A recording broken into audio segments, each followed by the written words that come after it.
Erica Ayala is with us, sports analyst for CBS. Erica, thanks for being here. We appreciate it. As you look through this, is there a fair reason and a legitimate reason to exclude the person that's brought the most eyeballs to women's basketball in history? Yes. And I loved what Bill O'Reilly said in the previous segment, that we want to advance the story.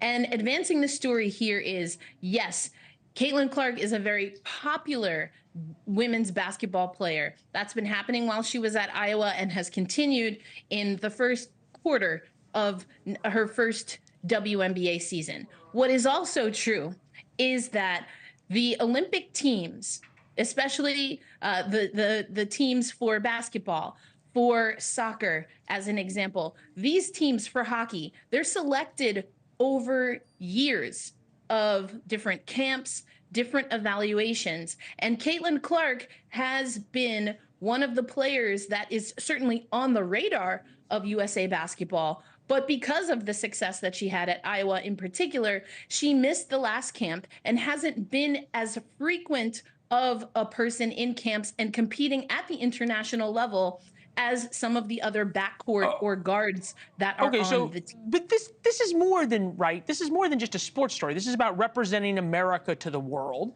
This is about trying to get young women interested in basketball. This is about trying to get some excitement about Team USA. If you think about all the other players, none of them have the notoriety, the name recognition. We have never done a women's basketball segment on this program in its history until Caitlin Clark came along. Clark Steels, H&R Block, Buick, Gatorade, State Farm, Wilson, Topps, Nike. All of these companies seem to understand that she brings people into the sport. Why would Team USA turn that down? Team USA has Nike athletes in Diana Taurasi and Asia Wilson. I have no idea who those people are. Well, and nor does most of America. Well, that's not an indictment on them. That's an indictment on how women's basketball has been covered. Breanna Stewart has 4 NCAA titles and multiple WNBA titles, and she will be on this roster. Brittany Griner will be on this roster. Chelsea Gray will be on this roster. I get it. Caitlin Clark, again, a great name. And we have to remember, USA Basketball, a nonprofit, has nothing to do directly with the ratings for NBC, which will host the Olympics, which has nothing to do with the ratings or the attendance that we're seeing in the WNBA. This is an opportunity. This is an opportunity to represent your country. It is an honor to represent your country, and that honor goes to the best players at the moment. At this moment, Caitlin Clark is not one of the top guards in the US. That's a fair argument that she's not, and I don't know anything about basketball. The points per game, she's 14th in the WNBA. Assists, she's 4th. Steals, she's 18th. So I don't know. I don't understand sports statistics. But it seems as though Caitlin Clark has all of a sudden occupied this space, not just in women's basketball, but in the general ether. And that's because of what's happened to her a lot of times on the court, right? And we had the 2 fouls that we've covered here, where she was, I think, targeted and attacked. Here's Bill Maher on that. Take a listen. There's also a racial element to this. We can't deny that. The league is very lesbian, and she's not. Is he wrong? Generally speaking, or in this context? I believe you mean in this context. Bill Maher is right.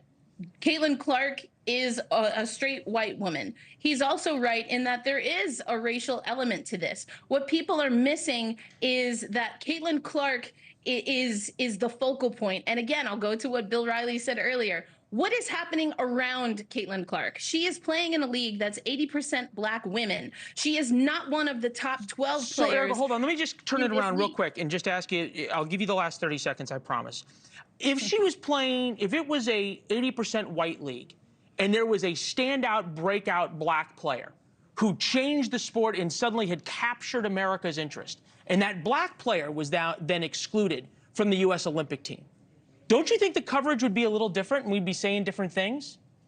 I can't answer that question in a vacuum, and that also in a vacuum, it doesn't allow for what is reality It doesn't allow for what's reality. What's fair is fair. It doesn't allow for what's reality. Fair should be able to be turned on its head. And if you want to have that conversation, we've already seen those players. We've seen Candace Parker be omitted while she was, without question, one of the best players in the United States. And you're bringing it up as being very unfair. All right, we'll have to have the conversation later. So, you know, we've had these conversations before. I'm sure we will again. We're just focused on Caitlin Clark. Right, we are. All right, Erica, thank you very much. Thanks for watching. Go to joinnn.com to find NewsNation on your television provider.